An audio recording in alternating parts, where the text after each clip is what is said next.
কোন সাহাবী দাঁড়ায় না, এক সাহাবী দাঁড়িয়ে বলল, নবী, যুদ্ধের ময়দানে চাবুক চালানোর সময়, লাঠি চালানোর সময় এক কাফেরকে মারতে যে আপনার লাঠির বাড়ি আমার পিঠের মধ্যে পড়েছে। আপনি যেহেতু এই কেসাসটা আদায় করতে চান, আপনার পিঠে আমি লাঠির বাড়ি মেরে এটারে শোধবোধ করে দিতে চাই। বিশ্বনবী বললেন, ওমর রাখো, এটা বান্দার হক, মিটাতে দাও। বিশ্বনবী বললেন, আসো, তুমি এসে আমার পিঠে লাঠি দিয়ে চাবুক দিয়ে বাড়ি মারো।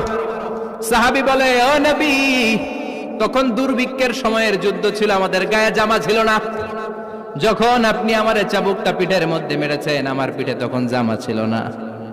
আপনি যদি যথা নিয়মে কেসাসটা আদায় করতে চান, আপনার জামাটা খুলেন, খালি পিঠের মধ্যে বাড়িটা মারিস।